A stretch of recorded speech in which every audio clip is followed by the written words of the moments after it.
அத்தியாயம் 17. நேற்று இரவு தன் அறையில் அவளுடன் இருந்தது அர்ஜுன் என்று நினைத்திருந்த ஆதிரை ரதிதேவி கூறிய பின்தான் தன்னுடன் இருந்தது அதிபன் என்பதை உணர்ந்தாள் அவள்.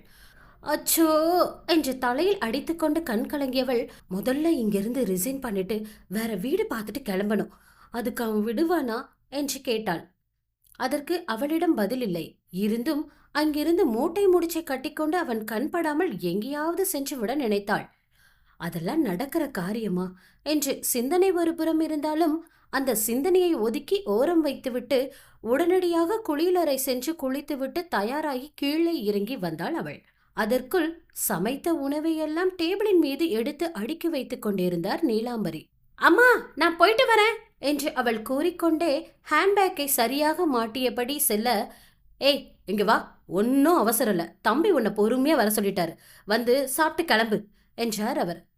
இவங்க வேற, நான் மறக்கணும்னு நினைக்கிற விஷயத்த திரும்ப திரும்ப ஞாபகப்படுத்திக்கிட்டே இருக்காங்க. தம்பி, என் தம்பி சரியான தொல்லை.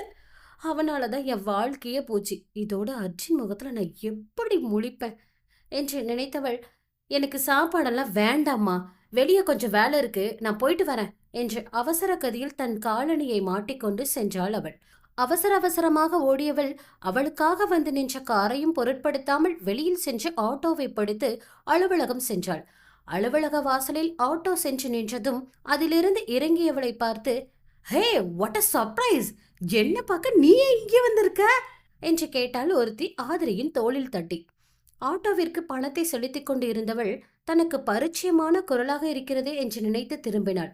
அங்கே ரதிதேவி வாயில் உள்ள 32 பற்களும் தெரிய சிரித்த முகமாக நின்றிருந்தாள். ஏய், நீ எப்படி இங்க? நான் உன்னை இங்க எதிர்பார்க்கல என்றாள் ஆதிரை. இதுதான் அவள் பணிபுரியும் அலுவலகம் என்று கூறிய ரதி, என்ன விஷயம்டி, நீ இங்க வந்திருக்க? எங்க ஆபீஸ்ல ஏதாவது வேலை கட்டு வந்தியா? சாரிம்மா, இங்க ரெக்கமெண்டேஷன் எல்லாம் வேலைக்கு ஆகாது, நீ சுயமா தான் வந்து இன்டர்வியூ அட்டன் பண்ணணும் என்றவள். ஆமா, உங்க மாமா தான் பெரிய பணக்காரராச்சே, அவரோட கம்பெனிலே ஏதாவது வேலைக்கு சேர வேண்டியது தானே என்று கேட்டான். என்னடி உளறிட்டு இருக்க என்று அவள் கேட்டுக்கொண்டிருக்க, நான் இல்லாத இந்த 2 நாள்ல இந்த கம்பெனில என்னென்னவோ நடந்திருக்கு. புது பாசு, புது பிஏ, எல்லாம் புதுசாம். உள்ள போனாதான் அங்க என்னென்ன மாறி இருக்குன்னு எனக்கே தெரியும் என்றதும், ஓ, அதுக்குள்ள என்னை பத்தி வேகமா நியூஸ் பரவிடுச்சா என்றாள் ஆதிரை. என்னடி சொல்ற, அப்ப நீதான் எங்க கம்பெனி பாஸா என்று ஆச்சரியத்துடன் கேட்டாள் ரதி. இல்ல, உங்க பாஸோட பிஏ என்றாள் அவள் சற்று தேய்ந்த குரலில். என்னடி சொல்ற, நீ புது பிஏன்னா அப்ப நியூ பாஸ் என்று யோசனை செய்தவள், வெயிட் அ மினிட், அப்போ உன் மாமா தான் நியூ பாஸா என்று விரல் நீட்டி கேட்ட ரதி, ஐயோ, நேத்து வேற நான் அவர்கிட்ட ஓவரா பேசிட்டனே, இப்ப என்ன பண்றது என்று நகங்களை கடித்து கொண்டிருந்தாள். அப்போதே அவள் கூறிய நியூ பாஸ் என்ற வார்த்தையை கவனித்தவள் ரதி தேவியை குழப்பத்துடன் பார்த்து, என்னது நியூ பாஸா என்று கேள்வியை முன்வைத்தாள் ஆதிரை. ஆமாண்டி, நியூ பாஸ் தான். 2 டேஸ் முன்னாடி வர எங்க பாஸ் வேற ஒருத்தர். என்ன ஆச்சுன்னு தெரியல, 2 நாள்ல எல்லாமே தலைகீழா மாறிடுச்சு. இந்த கம்பெனியை வேற ஒருத்தவங்க டேக் ஓவர் பண்ணிட்டாங்கன்னு கேள்விப்பட்டேன். நீ சொல்லிதான் தெரியுது, அது வேற யாரும் இல்லை, உங்க மாமா என்று மீண்டும் தொடர்ந்தாள். நீ பெங்களூர் வர்றது இதுதான் முதல் முறைன்றதுனால உன்னை பார்க்கறதுக்காகவும் உன் கூட டைம் ஸ்பெண்ட் பண்ணுறதுக்காகவும் இந்த 2 நாள் லீவ் எடுத்துட்டேன். நேத்திக்கே நான் ஆஃபீஸ் வந்திருந்தா உன்னை மீட் பண்ணியிருக்கலாம் போல என்றவள் ஆதிரை நெருக்கமாக அணைத்து பின்தள்ளி நிறுத்தி, சரி வா போகலாம் என்று அவளின் தோள் மீது கையை போட்டு அலுவலகத்திற்கு உள்ளே அழைத்து சென்றாள் ரதிதேவி. ரதிதேவி தன் மீது போட்டு கொண்டிருந்த கையையும் அந்த அலுவலகத்தையும் பார்த்தவளுக்கு இந்த 2 நாளில் டேக் ஓவர் செய்த கம்பெனி நினைத்து அவள் மூளை எதையோ உணர்த்த, முருகா, இன்னும் என்னெல்லாம் அதிர்ச்சியை ஒளிச்சு வச்சிருக்கிறியோ எனக்காக என்று ஆகாயத்தை பார்த்து கேட்டுவிட்டு அவளுடன் உள்ளே சென்றாள். சென்றவள் அதிபனை இன்று பார்க்கவே கூடாது என்று முடிவு செய்து எப்படியாவது அவாய்ட் செய்ய வேண்டும் என்று நினைத்து தன்னுடைய கேபினுக்கு சென்று முதலில் அதிபனுடைய இன்றைக்கான வேலைகளை ஷெட்யூல் செய்தாள். பின் தன்னுடைய டைரியை பிரித்து அதில் அவற்றை எழுதியவள் மொபைலில் போட்டோ பிடித்து அவனுக்கு அனுப்பி வைத்தாள்.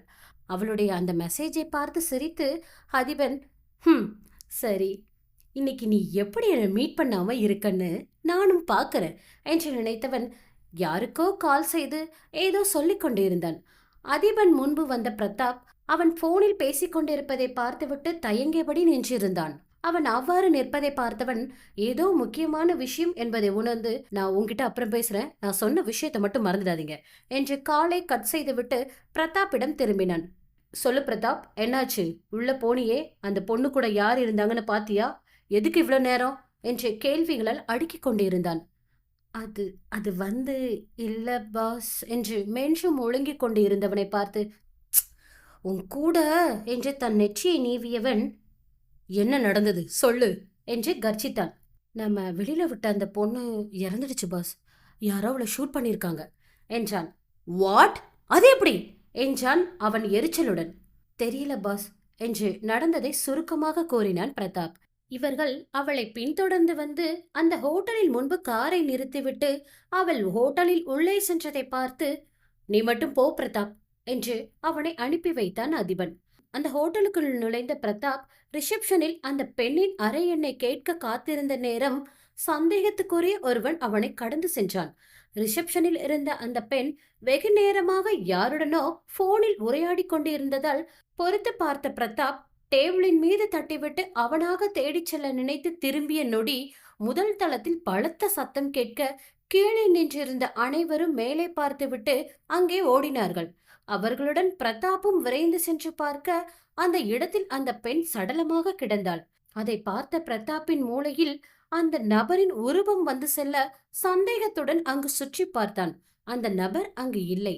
அவளை தப்பிக்க வைத்து தாங்கள் எடுத்த முயற்சி தோல்வியுற்றதை எண்ணி தான் பூட்ஸ் கால்களை தரையில் உதைத்துவிட்டு அதிபனிடம் சென்று விவரத்தை தெரிவித்தான் அவன். பிரதாப் கூறியதை கேட்ட அதிபன், சரி வா, கார்ல வந்து ஏறு என்றான்.